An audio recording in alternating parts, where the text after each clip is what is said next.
अच्छा, तो अभी तक जो हम पढ़ रहे थे, ये जितने भी फ्यूचर वैल्यू हम पढ़ रहे थे, हम एनुअली पढ़ रहे थे, ठीक है ना। अब हम एक और चीज़ पढ़ते हैं। अगर सालाना आपको जो इंटरेस्ट रेट अदा किया जाता है वो साल में 2 दफ़ा यानी सेमी एनुअली दिया जाता है, या वो आपको क्वार्टरली या आपको मंथली दिया जाता है, तो फिर हम या इवन डेली, तो फिर हम कैसे कैलकुलेट करेंगे फ्यूचर वैल्यू को। अच्छा, तो उसके लिए लेट्स अज्यूम हम वही सिंपल सा एग्जांपल उठाते हैं कि आपके पास जो प्रेजेंट वैल्यू है वो 5000 है, रेट जो है 10% है, और 5 ईयर्स आपकी मेच्योरिटी टाइम है। सिर्फ पेमेंट जो है वो एनुअल के बजाय आपको पेमेंट मेड सेमी एनुअली, ठीक है। अब सेमी एनुअली जब पेमेंट होगी तो हम क्या करेंगे, जो फ्यूचर वैल्यू हमने मालूम करनी है, प्रेजेंट वैल्यू इंटू 1+r⁻n, ये फार्मूला तो आपको याद होगा। अब करना क्या है, सिर्फ आपने जितना टाइम है उसके साथ मल्टीप्लाई करना है और रेट को उससे डिवाइड करना है। ये m डिनोमिनेट करेगा, रिप्रेजेंट करेगा, ये m जो है ये रिप्रेजेंट करेगा सेमी एनुअली को भी, क्वार्टरली को, मंथली या डेली को।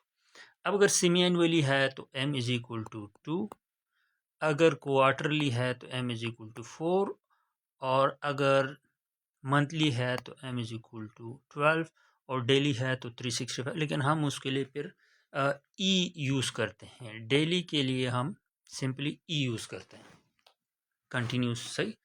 और इसी तरह यहाँ पर भी m 2 या 4 या 12, ठीक है। अभी हमने जो क्वेश्चन बनाया था वो सेमी एनुअली है, तो इसके मुताबिक हमने सिर्फ 2 को यूज़ करना है क्योंकि सेमी एनुअली का मेथड है। तो प्रेजेंट वैल्यू 5000 प्लस 1 10% जो कि 0.10 है, और n जो है 5 है, तो इसको हम 2 के साथ मल्टीप्लाई कर देते हैं और इसको 2 पे डिवाइड कर देते हैं।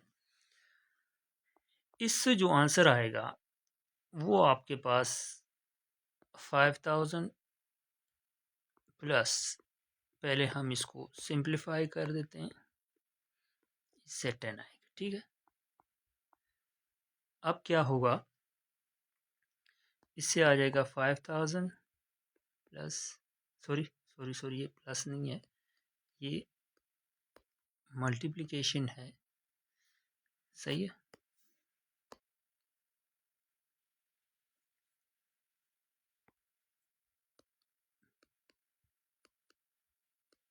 इससे आ जाएगा 1.6289। इसको जब आप मल्टीप्लाई कर दो तो इससे आ जाता है 8, ठीक है। और इससे पहले जब आप सिंपल मेथड से कर रहे थे, अगर आपको याद हो, ये 8052, देखिए इसमें और उसमें फ़र्क क्या है, 8052, और यहाँ पर जो है इसमें डिफरेंस कितना आया, ऑलमोस्ट 93। ये जो 93 रुपीज़ एक्स्ट्रा हमको मिल रहे हैं is because of semi annually compounding. इसी तरह अगर ये क्वार्टरली होता तो फिर हम 4 करते और इसी तरह इसको कंटिन्यू रखते, ठीक है। अब इसके बाद हम जो एन्युटी का कंसेप्ट पढ़ते हैं तो उसमें भी future value of annuity payment 1+r⁻n-1 divide by r, ठीक है। अब इसमें क्या होगा कि ये m जो है डिवाइड हो जाएगा r, और ये मल्टीप्लाई हो जाएगा m के साथ, और ये दोबारा से डिवाइड हो जाएगा m के साथ, ठीक है। तो ये मैं ऑर्डिनरी की बात कर रहा हूँ, ऑर्डिनरी एन्युटी को कैलकुलेट करने के लिए। तो पेमेंट जो है, अब देखें ये जो क्वेश्चन था यहाँ पर अगर हम देखें ये वाला, तो पेमेंट जो है 200 आपको साल में एक दफ़ा मिल रही है। अब जब ये सेमी एनुअली हो जाएगा तो फिर क्या होगा कि इसकी कैलकुलेशन कुछ यूँ बनेगी 1 2 3। सेमी एनुअली का मतलब ये है कि एक दफ़ा पेमेंट इधर मिलेगी, फिर आपको इधर, फिर आपको दूसरे साल और 6 मंथ और एट द एंड ऑफ 200। ठीक है, तो इस तरह आपको पेमेंट जो है 6 दफ़ा मिलेंगे। तो अगर हम इसको कैलकुलेट करते हैं और इसमें रेट को लगाते हैं तो 1 प्लस 0.10 डिवाइड बाई 2, आर कितना है 3 साल है, और इसको 2 के साथ मल्टीप्लाई कर देते हैं, -1 ये होल ब्रैकेट और डिवाइड बाय 10 2। ठीक है, तो इससे जो आंसर आएगा 200, और इस सब से डिटेल जो आएगा वो होगा 6.82802। इसको जब हम आपस में मल्टीप्लाई कर दें तो इससे ये आंसर आ जाएगा। ठीक है, और इसको जब मल्टीप्लाई करते हैं तो इससे आएगा 1360। तो ये जो डिफरेंस है ये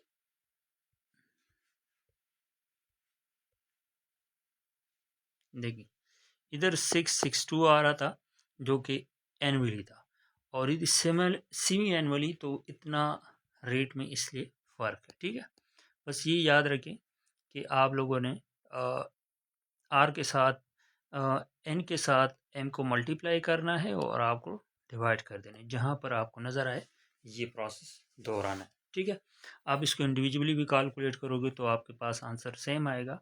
इससे फ्यूचर वैल्यू जो है 200 आएगी, इससे जो है 210, और इस तरह इससे 231.5, इस तरह इससे 243.1, इससे आ जाएगी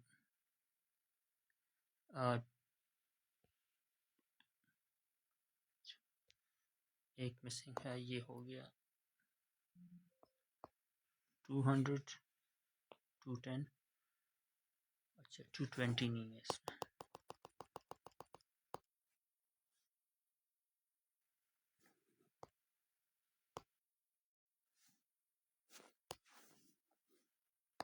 220